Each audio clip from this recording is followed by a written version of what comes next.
Hi everyone, this is Jim and welcome back to my YouTube channel. At ito na nga, more interviews from David Licaucos, or rather for Taho Stories MediaCon about their new endorser, David Licauco. Let's watch this. How does it feel every time na may bagong endorsement, may bagong blessing na dumarating sa Grabe. Ang seryoso yung nagtatanong ng loko-loko niya. Adik. Gusto kong vlog, gusto kong i-active sa social media, para rin makatulong sa mga brands and para tumaas din yung equity ko, di ba, sa person. Right? Vlog like YouTube format. Yeah, ganun. I really wanna do that para makatulong nga sa goal ko. Pero sino nag-iisip ng mga, ikaw nagpo-post ka naman eh, sino nag-iisip ng mga content mo, mga caption? For now, wala pa. Ikaw yun? Wala. That time, oo. Yung assistant ko rin si Kenji. But as of now, wala pa. But I am looking around. Gusto ko ng marketing team para natututok sa vlogging side, social media side. Kasi syempre, sa dami kong ginagawa, hindi ko na kayang isipin lahat eh. Diba? So I need someone to execute it, to do the planning and everything. So that, yeah, I reach my goal. How about finance? Ayun na nga guys, so balak na rin daw mag-vlog ni David sa YouTube. At tapos nga, ay naghahanap na raw siya ng marketing team. Kasi daw dati yung mga concepts niya ay ginagawa niya at saka yung kanyang assistant at si Kenzie. Pero ngayon daw, marketing team na yung hinahanap. So may hinala nga yung friend ko na tinanggal na si Kenzie as his assistant. Kasi yung mga post niya kahapon, ayan nga, nasa Hamburgyo, si PH siya. Ayan nga, si Kenzie. So, wala siyang picture na pinost about dun sa Taho story kahapon. At yung last niya nga ay yung umuulan. So, palagay ng friend ko nga ay tinanggal na si Kenzie sa pagiging assistant ni David. At next naman ay yung Balitang Hali interview ni David Licauco. Let's watch this. Nakaset na ba siya for marriage? Yeah. Oo, siguro 3-4 years from now siguro. I mean, yun yung ideally, di ba? Siyempre by then, 34 na ako. Pero hindi siya nagdetalye sa kanyang love life dahil gusto niya raw itong maging private. Ayun na nga guys. So indirectly pag-amin na yon na meron na siyang nahanap at gusto niya nga mag-settle down within 3 to 4 years. At mukhang may basbas din to ng GMA kasi nireport na sa Balitang Hali. Medyo malayo nga ito doon sa mga sagot ni Barbie Fortesa kasi yung kay Barbie, pinoproblema niya pa lang yung mga nagpaparamdam, di ba? Ako na overhear ko, sabi mo sa host pag kinasal ako. Kasi nagmamanda rin siya. Meron ka bang parang nakaset na, sana by this age, married na ako, gano'n. How do you... Yeah. Meron bang 3-4 years. you see yourself I mean, settling yun down? yung ideally, di ba? Siyempre by then, 34 na ako. Alam nga naman wala pa. Diba? Meron na ba? Ha? Meron na ba? Hindi ko sure. Hindi mo sure. Hindi namin sure pag di mo Hindi mo sasabihin. sure. Walang clue. Sometimes clue. say, private. Diba? Sometimes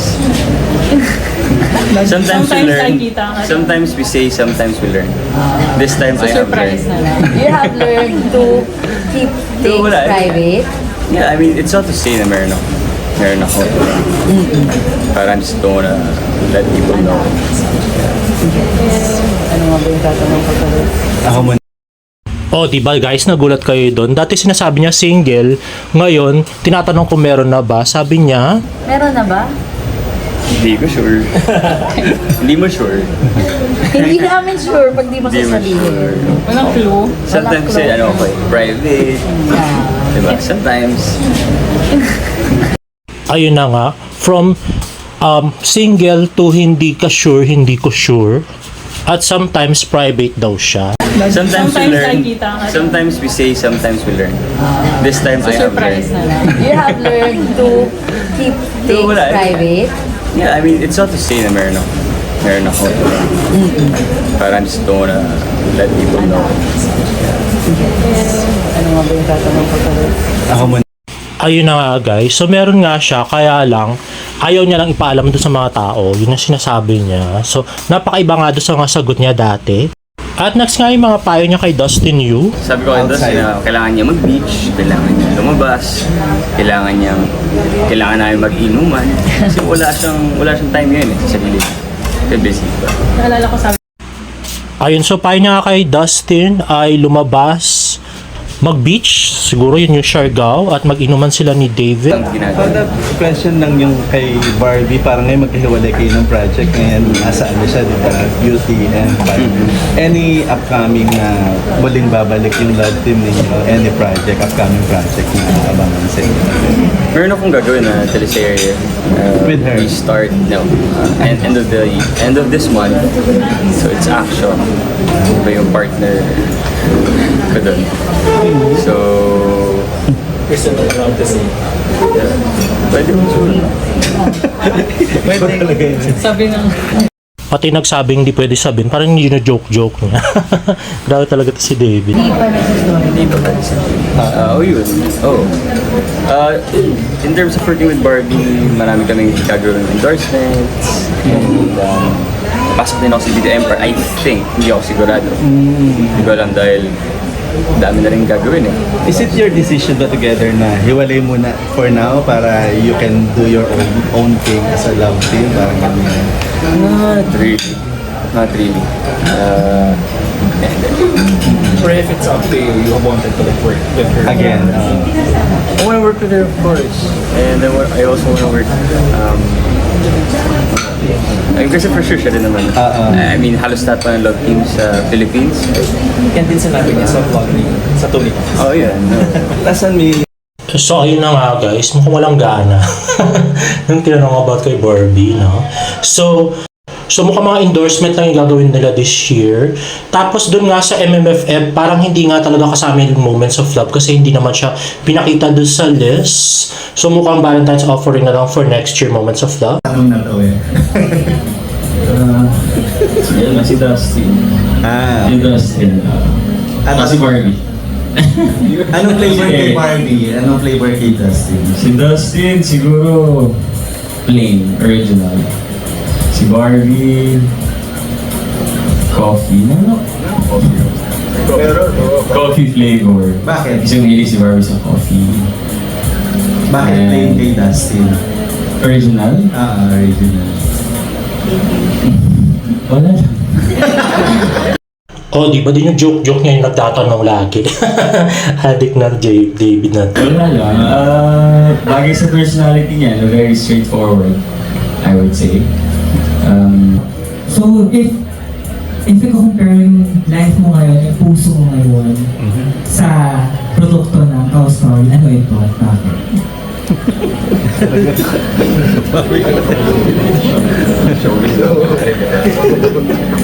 Hindi ko yun yan. Ano yun? Pakiulit. Kung anong i-compare yung puso mo ngayon, nararamdaman mo ngayon, anong klaseng flavor or anong produkto ng Cow Story ang ano nito? Parang, Flavor, no? Flavor. Siguro, ube. Kasi happy. happy na pala. Thank you. And also, I Ayun na nga, ubi flavor daw yung love life ni David ngayon dahil happy siya, super happy siya with Alex. Ayun na nga guys. Ito na nga, David on working with Miss Catherine Bernardo. Let's watch this. Are you okay with Yes, of course. I mean, sino ba namang hindi, di ba? Siyempre, growing up as a kid, siya naman yung pinapanood ng lahat ng tao eh. Especially ako, pinapanood ko siya. Lalo ko, nanood ako sa Fisher Mall. Kasama ko ng ex-girlfriend ko, nanood kami ng Crazy Beautiful Loop. Kilig na kilig ako eh. Yeah, so, Alam mo yung mall, ha? oo, sa Fisher Mall nga yun. Kasi doon ako nag-gym dati eh. Tapos kakain ako. Sino yung ex mo? Kasi alam mo yung mall, so wala na alam mo yung ex. Naalala mo pa yung ex mong kasama mo? Non-showbiz yun. Okay. Yun naman. Pero that's the first time na nag-usap kayong dalawa and na-meet mo personally si Kat. Hindi mo kami sobrang nag-usap. We had a conversation kasi syempre nag-stage kami, di ba? So, yun naman. Okay, thank you. Very good. Ayun na nga, syempre hindi mo uhuli si David tungkol sa non-showbiz. Sino kaya doon sa mga non-showbiz exes niya? Sa listahan, yung kasama niya nun sa Fisher Mall. At syempre, let me remind you lang kung ano yung mga sagot ni Barbie Fortesa for you to compare kung siya nga yung mystery girl ni David. Single? Opo, single po. Single na single. Binasa ko Single na single. Meron bang slight lang? yung iba kasi single-singlean lang. Single-singlean lang. Pero may ka-MU eh. So, hindi mo masabing single-single ba talaga? Ayun na nga, Barbie Fortesa is very single nga, guys. So now that I'm single, I don't know when someone is trying to show Nagpaparamdam. interest or just really genuinely like caring for me or talagang friendship lang yung gusto or flirting na ba to. Hindi ko manavig Mo ngayon. Ang layo doon kay David, no? Yung kay David settling down na yung pinag-uusapan. Yung kay Barbie, ano pa lang, hindi ma-navigate kung nagpaparamdam ba yung lalaki or hindi. Nakaganyan ba siya? Nakaganyan? Oh, nakaganyan? Feeling ko naman nakaganito. Oh, nakaganyan kami. Nakaganito. Okay, we are Oo. open. We are open for applicants. Gusto ko yan. Kasi Ayun na nga si Barbie, very open for applications yung puso niya. Yung kay David, parang taken na talaga. Kasi nga, settling down na yung pinag-uusapan within 3 to 4 years. this is the era where you can choose. Yes. Eh, paano yun pag siniship kayo ni David? Si David parang hindi... kay David? Eh, hindi kasi si David parang hindi na rin alam kung ano isasagot dito nung kinausap ko. Kasi talagang... Bakit? Ano bang tanong? Nagkanda-pawis-pawis na lang din siya eh. Yun nga, nahihirapan din siya na may pressure kapag may nagsiship sa inyong dalawa. It's still really all about you being ready or not. Ganyan.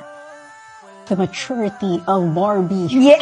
Talaga nga naman, mga Yun. wisdom O, di ba, nagtaka pa siya, ba't nasali si David doon sa usapan? na. Ayaw. Ayaw! Diba? Eh, Oo, kiss! Next! Next. Thank you, Thank next! you, next. Ang sa lalaki, dapat siya ang gagawa ng first move. Yon. To show the interest sa babae. Ayun na nga, so first move pa lang yung pinag-uusapan nila Barbie, samantalang settling down na yung kay David. So hindi nga si Barbie yung pinag-uusapan nila doon na love life ni David, guys. So malamang yun nga yung Alex na nasa Australia ngayon. And I'm very happy na si David po ay indirectly umamin na napakagaling po ng aming research team. Kudos po sa atin, grabe. Napakagaling po ng mga nakadiscover. Actually, anyway guys, thank you po sa mga lahat ng patuloy na nanonood at sumusubaybay. Kahit napuputuloy, araw-araw tayong binabash ng nila Pikwa, no? Thank you po. At sana po ay tuloy-tuloy kayong manood dito sa ating vlog kasi po lagi pong katotohanan ang ilalagay natin dito sa ating vlog. At kahit na po minsan masakit sa pandinig, yung mga nababalitaan natin katotohanan ay sasabihin po natin dito sa ating vlog kasi ganun po tayo ka-transparent. Kung ano po yung nangyayari talaga, yun po ang sasabihin natin, guys. Anyway guys, if you like this video, please give it a thumbs up and please subscribe to my YouTube channel for more bird updates in my next vlog. Bye!